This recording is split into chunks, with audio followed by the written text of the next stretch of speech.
एक गांव में भयंकर सूखा पड़ा था। लोग पानी की एक एक बूंद के लिए तरस रहे थे।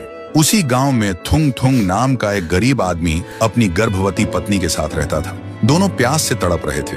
दूसरी तरफ थुंग थुंग का सगा भाई अज्जू गांव का सबसे अमीर और क्रूर जमींदार था। उसने अपने बड़े तालाब में बचा कुचा सारा पानी जमा कर रखा था और गांव वालों को सोने के भाव पानी बेचता था।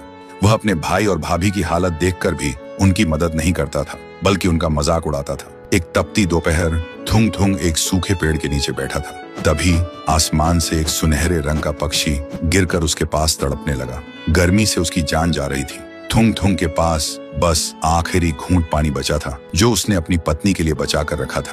लेकिन जब उसने तड़पते पक्षी को देखा तो बिना सोचे उसने वह आखिरी पानी उस पक्षी की चोंच में डाल दिया। पानी पीते ही वह पक्षी एक बेहद खूबसूरत परी में बदल गया और कहा, तुम्हारा शुक्रिया भले इंसान। मैं परीलोक की परी हूँ। मैं यहाँ घूमने आई थी, लेकिन तेज गर्मी की वजह से मेरी सारी शक्ति खत्म हो गई थी। तभी परी ने अपनी जादू से एक सफेद रंग का शंख प्रकट किया और कहा, तुमने अपनी प्यास मारकर मेरी जान बचाई है। ये लो मेरा खास जादुई शंख। इसे धीरे से पानी मांगना, ये तुम्हारी प्यास बुझा देगा। लेकिन याद रखना, इसका इस्तेमाल सिर्फ जरूरत के लिए करना, लालच कभी मत करना। और इसे रोकने के लिए कहना, शंख बस करो, थम जाओ। इतना कहकर परी वहाँ से गायब हो गई। फिर थुंग थुंग ने उस शंख से डरते डरते कहा, शंख थोड़ा पानी दो। तुरंत शंख के मुंह से पानी की धार बहने लगी। थुंग थुंग हैरान रह गया। फिर उसने पेट भर पानी पिया। उसके बाद उसने जल्दी से अपनी बोतल भरी।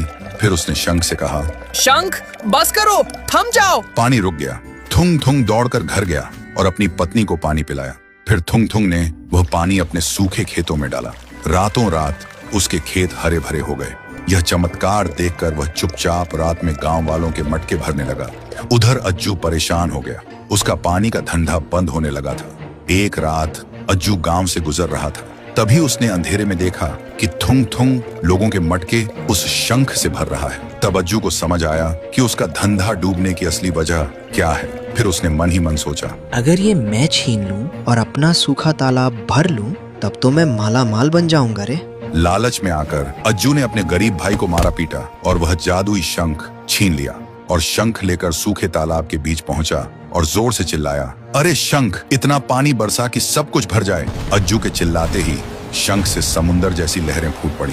तालाब मिनटों में भर गया। अज्जू घबरा गया। रुक जा, बंद हो जा। लेकिन शंख को रोकने का मंत्र उसे पता नहीं था और देखते ही देखते पानी उसे बहा ले गया। कहते हैं उसी शंख के पानी से आज का विशाल समुंदर बना और वह शंख आज भी समुंदर की गहराइयों में लगातार पानी उगल रहा है। इसीलिए समुंदर का पानी कभी नहीं सूखता।